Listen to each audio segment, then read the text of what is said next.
Why do we celebrate Eid-ul-Adha? Why do we sacrifice an animal on this occasion? What is the chronology behind it? What is the reason behind it? That why does this happen? So we are starting our series, which will be into few episodes in regards to this, and this is part 1, mentioning why does this happen. All the rituals which are performed during the time of Hajj and the rituals which are performed for sacrificing an animal are the sunnah of the family of Ibrahim Ali wassalam, himself first, his wife Hajra alayhi salam, and his son Ismail alayhi salatu wassalam. And we all know the sacrifices which Ibrahim alayhi salatu wassalam has made for the mankind and for the pleasure of Allah subhanahu wa ta'ala. And see, Ibrahim alayhi salatu wassalam, this is the best time to remember the sacrifices of Ibrahim alayhi salatu wassalam, because at the end they all are linked with the rituals of Hajj and the rituals of sacrificing an animal on the occasion of Eid-ul-Azha. So Ibrahim alayhi salatu wassalam, when he was a little child, he was a curious person that there has to be someone we believe in, and there has to be someone my parents believe in. So Ibrahim alayhi salam asked his mom one day, "Oh my mother, oh my mom, who is my Rabb? Who do I believe in?" She said, "I'm your Rabb. I cherish you. I nourish you. I have given you birth and I look after your needs and your wants. Oh my mother, who is your Rabb? Who do you believe in?" "Me and yourself believe in your father, Azar, who looks after us, who works for us, and who struggles for us, who brings provision for us. Oh my mother, who is the Rabb of my father?" So the mother says, "Namrud, who is the Rabb, who is God. We believe in him, we bow down to him, we prostrate to him, we worship him. He is the king of the entire mankind. He is the king of the entire world, and we have to look after, we have to worship him.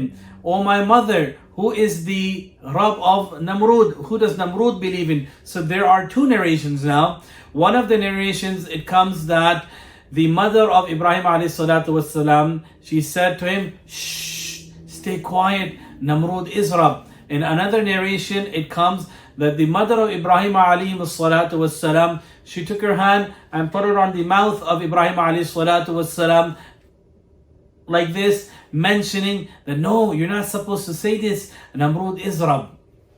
So when Ibrahim alayhi salatu wassalam, he grew older, and then he pondered over the creation of Allah subhanahu wa ta'ala, the greatness of Allah subhanahu wa ta'ala, about which Allah mentions in Quran about Ibrahim alayhi salatu wassalam, فَلَمَّا جَنَّ عَلَيْهِ اللَّيْلُ رَآ كَوْكَبًا قَالَ هَذَا رَبِّي. That when I pondered over these stars and he said, "This is my Rabb," then Ibrahim alayhi salatu wassalam mentions, فَلَمَّا جَنَّ عَلَيْهِ اللَّيْلُ رَآ كَوْكَبًا قَالَ هَذَا رَبِّي. Is this my Rabb? No. When he saw that the stars have no value in front of the moon, فَلَمَّا رَأَى الْقَمَرَ بَازِغًا قَالَ هَذَا رَبِّي. Is this my Rabb?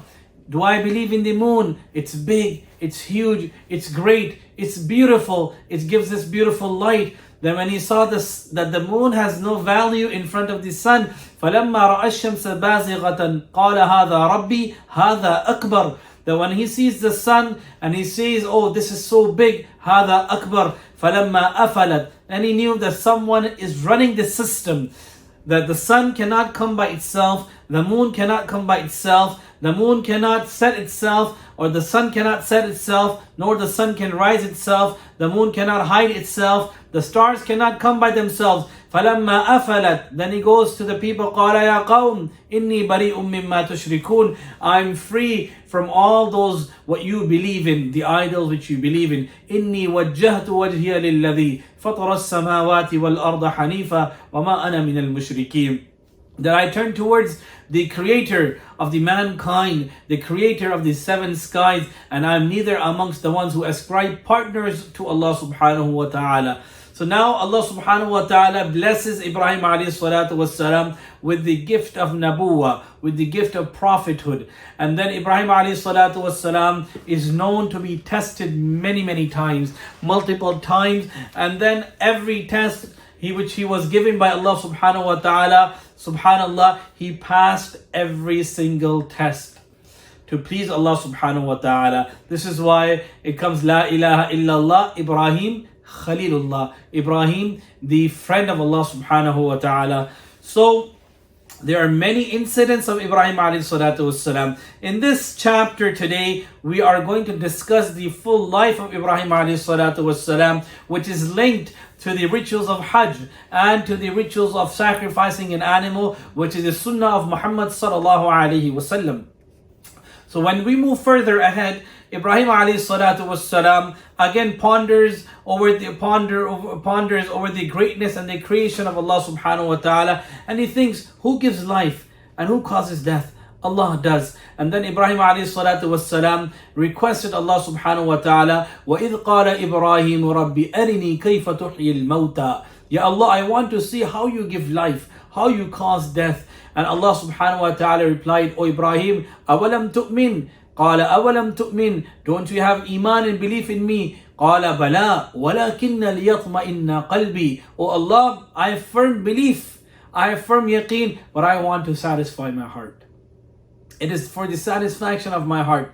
So Allah subhanahu wa ta'ala replies, قال فخذ أربعة من الطير فصرهن إليك ثم اجعل على كل جبل منهن جزءا ثم ادعهن يأتينك سعيا وَاعْلَمْ أَنَّ اللَّهَ عَزِيزٌ حَكِيمٌ. So, O Ibrahim, get 4 different type of birds, cut them into pieces, mix them, put them on 4 different mountains or 4 different valleys, and then you call out their name. For example, a pigeon. So Ibrahim alayhi salatu wassalam, when he called out the name of a pigeon, so he saw that in the intestines and the feathers and coming and flying and connecting by the order of Allah subhanahu wa ta'ala, and then they flew by the order of Allah. So how Allah gives death, how Allah gives life. So Ibrahim alayhi salatu wassalam wanted to satisfy his heart. Then Ibrahim alayhi salatu wassalam goes to Namrud, the king, and he asks, O Namrud, who is Rab?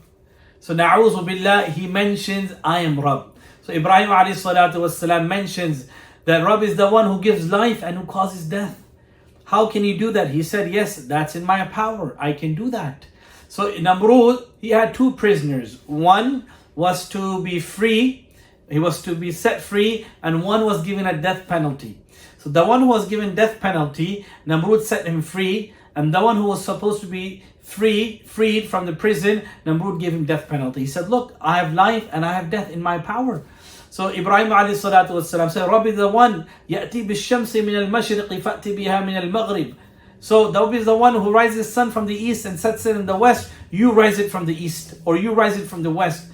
So Namrud, when he heard this from Ibrahim alayhi salatu wassalam, he was struck in grief and all that. That's not in my power. I am unable to do that. So when you are unable to do that, O Namrud, who do you think is controlling the system? Who do you think is the master of the world? You cannot control the sun. You don't have the power to set the sun or to rise the sun. What powers do you have? In conclusion, O Namrud, stop fooling yourself. You have no powers at all. You do not have any power which you can inspire others by. So this outraged Namrud, and then obviously he became the enemy of Ibrahim alayhi salatu wassalam. And then what happened? When Ibrahim alayhi salatu wassalam, when he was calling his nation and his people towards the greatness of Allah subhanahu wa ta'ala, Namrud disliked it. He did not like this, and he made a plot against Ibrahim alayhi salatu wassalam, made a big fire, and he tried to burn Ibrahim alayhi salatu wassalam. So when Ibrahim alayhi salatu wassalam was thrown in the fire, and when he was being thrown in the fire by the order of Allah subhanahu wa ta'ala, Jibreel alayhi salatu wassalam and many angels came that, O Ibrahim, O Prophet of Allah, we have been appointed to come and help you by the order of Allah subhanahu wa ta'ala. Please tell us how we can serve you. We can extinguish this fire for you. We can finish Namrud for you. So Ibrahim alayhi salatu wasalam said, did Allah send you? So the angels replied, no, Allah subhanahu wa ta'ala did not send us, but we took permission from Allah subhanahu wa ta'ala to come and help you. Ibrahim alayhi salatu wasalam, he replied, look, that Allah who is your creator and my creator will look after me. So when Ibrahim alayhi salam was being thrown in the fire, Allah subhanahu wa ta'ala ordered the fire, Ya nar, O fire, kuni barda wa salamun ala Ibrahim. Be a means of coolness for my Prophet Ibrahim alayhi salatu wasalam. It comes in narrations, Allama Qurtubi also writes, when Ibrahim alayhi salatu, when Allah subhanahu wa ta'ala said, Qulna ya nar. So all the fire which was burning in the entire world, they said, Labbaik ya Allah. Labbaik ya Allah. Allah subhanahu wa ta'ala said, Kuni baroda. Be cool. So the fire in the entire world became cool. Then Allah said, Wasalaman, and a means of peace. So all the fire became means of peace in the world. Ala Ibrahim, the fire which Ibrahim is going in. So then all the fire came back to their normal temperature by the order of Allah subhanahu wa ta'ala. And the fire in which Ibrahim alayhi salatu wasalam was being thrown in became a means of coolness and peace for Ibrahim alayhi salatu wasalam. And he was tied, so the rope got burnt. But not even a single hair of Ibrahim alayhi salatu wasalam was burnt in the fire. Who's controlling? Allah subhanahu wa ta'ala is controlling, brothers and sisters. Allah subhanahu wa ta'ala is looking after this mankind. And then when the daughter of Namrud, she was watching from her palace, that she can see Ibrahim alayhi salatu wasalam enjoying in this fire. And she asked Ibrahim, Oh Ibrahim, if I was to come in this fire, will this fire burn me? Ibrahim alayhi salatu wasalam replied, say La ilaha illallah, and it will not affect you when you believe in Allah subhanahu wa ta'ala. Allah is the most magnificent one. Allah is ala kulli shay'in qadir. So it comes in narrations, she recited and she brought Iman on Ibrahim alayhi salatu wassalam, and she recited the kalima, La ilaha illallah, Ibrahim Khalilullah, and then she did enter the fire. She met Ibrahim alayhi salatu wassalam. Ibrahim alayhi salatu wassalam gave her da'wah about the greatness of Allah subhanahu wa ta'ala. Upon when Namrud found out, Namrud was very much outraged and angry, and it comes in many narrations that he did harm his daughter also upon accepting Iman on Ibrahim alayhi salatu wassalam. Now, this is the portion of our first episode, and we will continue, and in which we will also mention the masail of qurbani, of udhiyah, how to purchase an animal, how to sacrifice an animal, what are the conditions to buy an animal, and on whom is udhiyah fard on, who is on whom it is mandatory to do the sacrificing of an animal, and also in regards to Hajj and the masail of Hajj as well, inshallah. So stay tuned for our episode 2. Assalamu alaikum wa rahmatullahi wa barakatuh. For more videos, press the like and subscribe button.